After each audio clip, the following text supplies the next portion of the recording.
ഓം അമൃതേശ്വര്യായി നമ. 1987 അമ്മ ആദ്യമായി അമേരിക്കയിൽ. അമ്മയുടെ അരികിൽ ഏറെ സാധനയനുഷ്ഠിച്ച ഒരു അമേരിക്കൻ യുവാവുണ്ട്. അദ്ദേഹം ചോദിച്ചു, അമ്മേ, ശ്രീമദ് ഭാഗവതം പറയുന്നു പുണ്യം കൊണ്ട് ഭാരതത്തിൽ ജനിക്കുന്നു എന്ന്. പക്ഷേ ഭാരതത്തിൽ സാധാരണക്കാർ എത്ര ക്ലേശകരമായ ജീവിതമാണ് നയിക്കുന്നത്. അമേരിക്കയിൽ അങ്ങനെയൊന്നുമല്ലല്ലോ. പുണ്യഭൂമിയിൽ ജനിച്ചിട്ടും എന്താണിങ്ങനെ ദുരിതങ്ങൾ?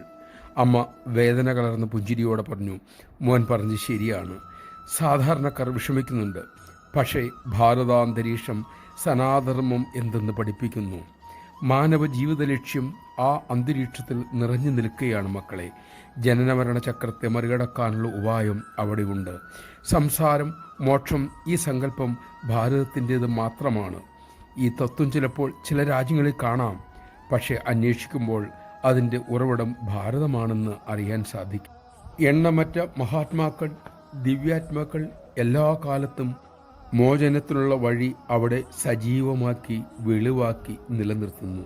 ആ ദിവ്യതരംഗം ഇന്നും ഭാരതാന്തരീക്ഷത്തിൽ ഉണ്ട് മോനെ. മറ്റു നാടുകളിലുള്ള സ്ഥിതി അതല്ല. നമഃശിവായ. നാം ഭാരതത്തിൽ ജനിച്ചു, അമ്മയെ കിട്ടി, എന്നിട്ടും അത് ഉപയോഗിക്കുന്നില്ല എങ്കിൽ ചിന്തിക്കൂ.